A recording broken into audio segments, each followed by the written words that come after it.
Ok, troisième situation. Donc, toujours pareil, je fais du ukulélé avec une caisse 4 cordes et 2 fleurs. Et cette fois, au début, j'ai 3 caisses, 12 cordes et 6 fleurs. Donc, je vais voir qui est le réactif limitant. Donc, enfin, sans le faire directement, mais en allant étape par étape, comme on a fait dans les deux premières vidéos. Donc, j'ai besoin d'une caisse pour mon premier, donc moins une caisse. Moins 4 caisses, il va me rester, moins 4 cordes, pardon, il va me rester 8 cordes.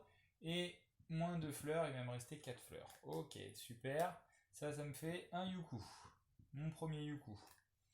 Ensuite, deuxième fois, j'y vais avec une caisse. Donc j'enlève une caisse. J'utilise 4 cordes, il va me rester 4 cordes et 2 fleurs. Hop. Ça va me faire un deuxième yuku.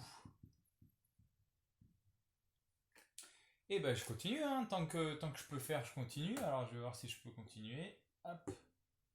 Donc j'y vais, il me reste une caisse. Donc j'ai plus de caisse. 4 cordes, il me faut, bah, ça tombe bien là, j'ai 0 corde. Et 2 fleurs, ah bah j'ai 0 fleurs. Donc là j'ai réussi à faire un ukulélé, donc mon troisième uku. Mais ça tombe bien, j'ai rien qui me reste sur les bras. Ça veut dire que au début, j'avais exactement la bonne quantité de caisses, cordes et fleurs pour pouvoir faire 3 ukulélés et qu'il ne me reste plus aucun réactif à la fin. Comme ça, pas de gâchis. Enfin, dans ce cas-là, pas de gâchis. Et en chimie, ce serait pareil. Ce serait, il n'y a pas d'espèces qui sont en trop. Et ça, c'est ce qu'on appelle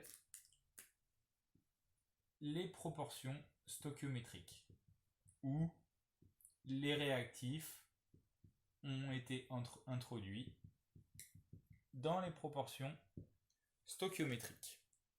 C'est ça que ça veut dire.